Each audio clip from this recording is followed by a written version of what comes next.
Ce fromage artisanal cache un secret pour votre intestin.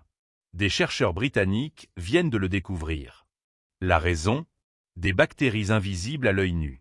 L'université de Reading a étudié 3 fromages artisans d'Oxfordshire, produits par la fromagerie Nettlebed Creamery.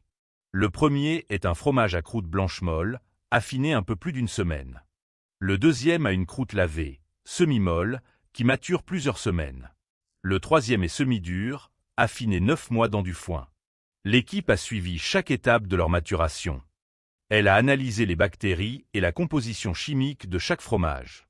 Résultat, les 3 contiennent des bactéries probiotiques. Elles pourraient soutenir les bonnes bactéries de votre intestin. Le Streptococcus thermophilus domine les fromages semi-mous et durs. On le trouve aussi dans les yaourts. Le Lactococcus lacti, lui, est présent dans les 3 fromages, du début à la fin. Le fromage à croûte lavée et celui affiné au foin contiennent aussi le Propionibacterium fraudenreichi. Cette bactérie produit de l'acide propionique, lié à moins d'inflammation. Elle réduirait aussi le cholestérol et aiderait à réguler l'appétit. Même la croûte du fromage mou a son intérêt. La moisissure blanche Penicillium candidum y produit de la chitine. C'est une fibre alimentaire qui nourrirait les bonnes bactéries de l'intestin. Le foin change aussi la donne.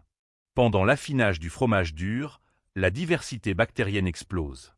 Le fromage mature contient presque 4 fois plus d'espèces bactériennes qu'au début.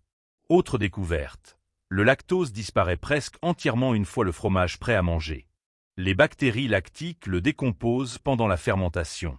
La chercheuse principale, Sabrina Longley, est doctorante à Reading. Elle est aussi fromagère chez Nettlebed Creamery. Cette fromagerie a en partie financé l'étude. Elle mène ses recherches grâce à une bourse régionale de l'université. Pour elle, un bon fromage affiné regorge de vie microbienne bénéfique. Les graisses et les protéines du fromage protégeraient ces bactéries. Elles les aideraient à survivre jusqu'à l'intestin. Les chercheurs restent toutefois prudents. Des essais cliniques seront nécessaires pour confirmer ces bienfaits.